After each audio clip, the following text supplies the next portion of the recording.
Welcome back to Agronomy Week. I'm your host, Clint Schaffer, and I'm sitting here in the Field of Dreams movie site in Dyersville, Iowa. And we're gonna be talking about all things baseball and agronomy.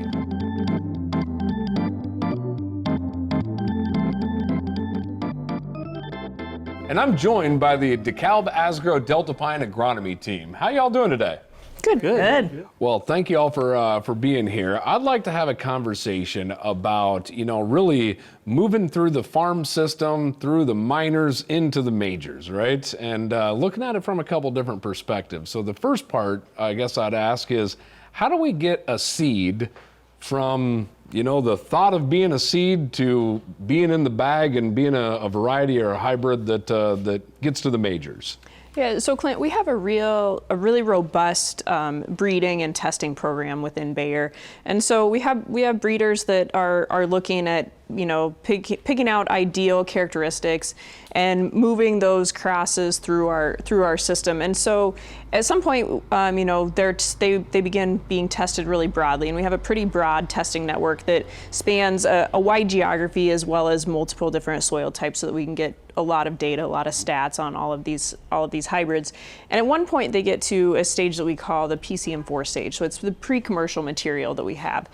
From that pre-commercial material, that's where our breeders go through and start selecting products that are going to become commercial. And I think that you can kind of liken that to the minor leagues. So we have our minor league there in the PCM4, and we have players waiting to be called up, and those products become commercial products, and they make it to the major league. That's kind of how I would think about it. I'd agree with Rachel. When I was a little leaguer, what they do with us is whoever had the highest batting average, you made it to All-Stars. You were one of the best. So we got to look at the math, and the data coming from our breeders, the data that comes from our TDR team, and then the data that we get on farm. Those are the statistics that we look at. Does this hybrid or variety really have the potential to make it to the commercial portfolio, that's the majors. That's it. Yeah, that's All-Stars. Yeah. And certainly once a new product gets advanced and becomes a main player in our portfolio, that's when, as TAs, the fun happens, right? Because there's all of these data points behind these products, but now we're going to get to see them in the field, and we're going to get to talk to our dealers and our growers and help them to have a higher level of confidence in how those products are going to perform on their farm as part of a portfolio. So, we're really getting to have the opportunity where we're the scouts that get to show people, the recruits, and those products that are going to become major league players in the future.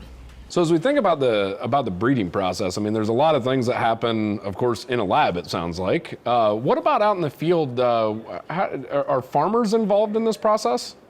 Yeah, absolutely. So if you think about the advancements and the selection that go into a specific hybrid, you got this funnel that we are, at the end of the day, selecting a single hybrid to put on a farm. Once we go to a grower and start looking at placing that's where we can start utilizing technology like climate to go, okay, we've got a specific hybrid that's the right fit for your environment. Now at the field level, what are some of the local placement based off of that field and your soil type, and tying in agronomics of that hybrid to really help take that yield to the next level on your specific field on your farm. Our breeders do a fantastic job of, bringing new technology forward.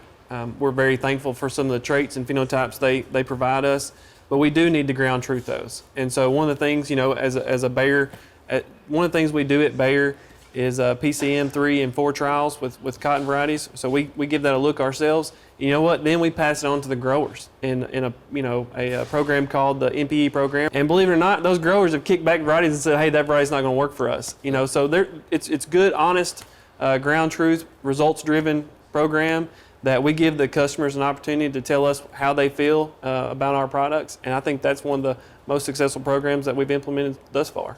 Sometimes, a player's got to go back down to, AAA or down to AA, right? Not everybody makes it to the show. So, no, absolutely. As we think of, you talked about farmer trials, Rachel, how do you see all those trials taking place? Are they all on farmers' fields, and are they across a swath of area? Yeah, so we have a lot of trials out with farmers, even our breeding trials where we're looking at our pre-commercial material that has not been assigned to a brand yet.